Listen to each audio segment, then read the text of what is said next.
બજારમાં એ બાપા નીકળ્યા, રિક્ષા વાળો લીવરે લીવર જતો હતો, ગાયે કા જાય, બાહું ચડાવીને ત્રાહો બેસી ગયો સીટ ઉપર, બહાટી બોલે જાય ને ભોંપું ભોંપું દેશી વાળાને બોલો. બાપાએ પડકારો કર્યો, હે રિક્ષા, ધડ દઈને બ્રેક મારી, બોલો બાપા બસ સ્ટેન્ડે જવું છે કે હા તો જવા દે. તો કે તમારે નથી બેવું? ના રે ના, અમારે શું બેહું.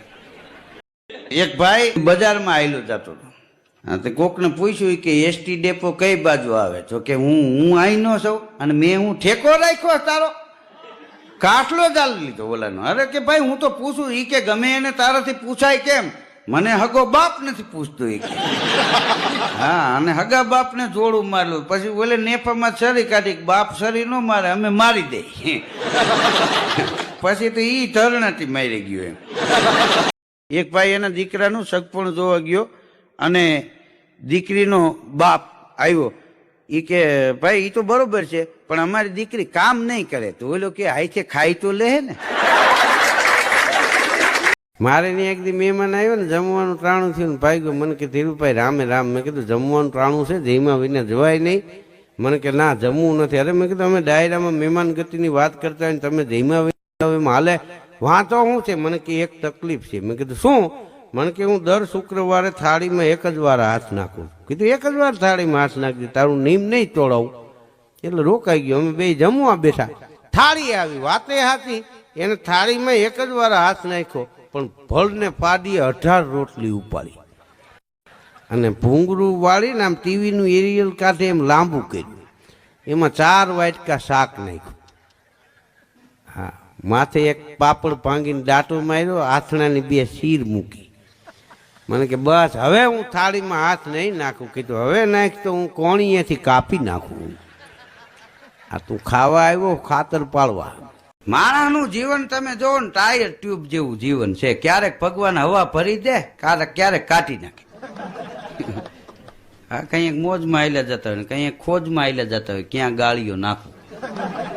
ટાયર ટ્યુબ જેવું માણસનું જીવન છે. ભગવાનના હાથની વાત છે. ક્યારેક હવા ભરી દે, ક્યારેક હવા કાઢી નાખે, થબકી લાગી જતી હોય. નક્કી ન હોય. ટાયર ને ટ્યુબ ને વાત થયો. ટાયર ને ટ્યુબ પતિ પત્ની છે. બાય બોલી કે તો અમે અંદર હવા ભરીને બેઠા છે ને એટલે બાયણે બરણા ટ્યુબ મારો છો. કેદુના ભળદા નીકળી ગયા હોય. તા તો ટાયરે બાયણથી ખોખારો માર્યો. એ કે ભાઈ આ અમે ખાડા ને કાંકરા ને એ બધું સહન કરી છીએ, બમ્પ કેટલા અમે ટપી છીએ, અમે આ રોદા સહન કરીએ એટલે તું એસીમાં પડીશું. એક જગ્યાએ અમે લગ્નમાં જમવા ગયા હતા, લાડવામાં કેરોસીનની વાસ આવતી હતી. મેં કીધું આ કેરોસીન જેવી શું વાસ આવે છે? એક બાપા કે ડબ્બો ભરીને સાટ્યું છે, લાડવા ઘટે એમ છે.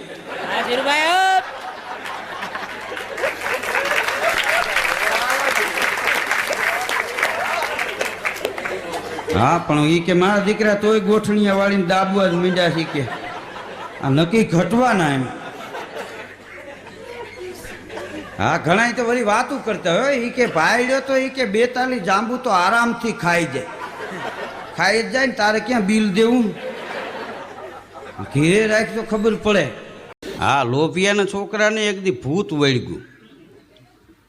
કાંજી ભૂટા બારોટ એક દુઓ કહેતા કે ભૂત ભુવા ને ડાકલા ત્રણેય તૂતે તૂત વળગે છે વસુધા વિશે, ઈ તો ભોળા જનને ભૂત.